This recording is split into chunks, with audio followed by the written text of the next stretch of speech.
I just want you brothers to and sisters to support this and understand this brother is doing this right to edify us.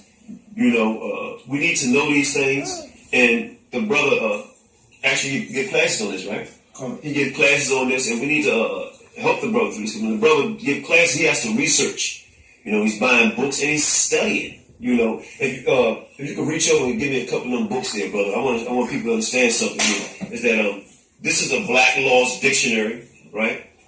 This is a Black Laws Dictionary here. This volume 5th edition. That's the This is the 4th edition I had. Which one you had? 4th edition. Yes, the 4th edition. Now this is a lot of reading.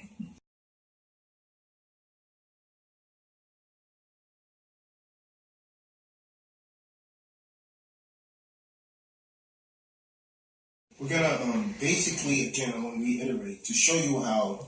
Some of you're suffering from traffic citations, child support, credit card debts. No matter what it is, it's always an offer, first of all, and you're always operating in commerce. It's from a commercial perspective, and the law that's pretty much governing commerce throughout the world is the Uniform Commercial Code, which is UCC.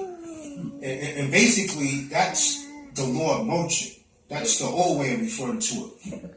So it's like, you're traveling in the sea of commerce, and everything that we do throughout our lives, every day, everything that we do involves commerce. And you like that, understand it, believe it or not. Whether it's sending your son or daughter to school, you sign a contract. You comply with the system. You're operating in commerce. Whether you're getting some type of check, or from, some type of governmental agencies, you're still operating under commerce, which all falls back to the Uniform Commercial Code. Even if, say if I came to Brother Canuck and he was a barber and I wanted my hair, like shaped a certain way, so on and so forth, that still involves a contract. In any kind of contract, you're always dealing with commerce.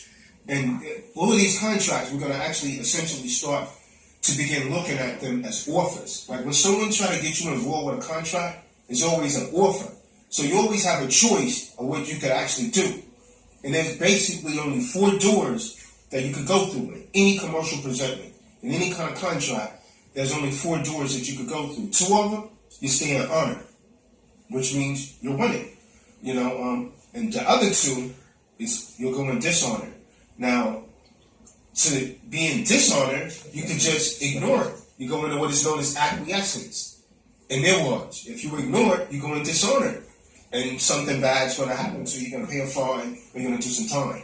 Or you could actually argue it, which is also dishonor. So the first one is you just ignore it, which is acquiescence, is dishonor. You could dispute it. That's what attorneys do. And that's why the vast majority of you, when you go to court, you argue with them in their language, which is legalese, and you lose. But the other 2 doors, if you go through those, you stay in honor. You can do what is known as a conditional acceptance. Basically, you're suggesting that, you know what, I conditionally accept your offer upon proof of claim of what you're saying is true. So you're not arguing it, you're saying, okay, you made this accusation, so you prove it. Because the burden of proof is always upon the plaintiff, the person is bringing a case against you. And then the other door is agreement, which you stay in honor. He said, well, I'll shape your hair up if you give me $25. So that's agreement. So we're both in honor, so it's good. But the first 2 doors, if you go through those, you're going to be in dishonor. And it's kind of the same way, with keeping the laws. But all of this stuff, what they done, they created what's known as statutory laws from the laws of the Most High. And this is what we're trying to bring out and show you today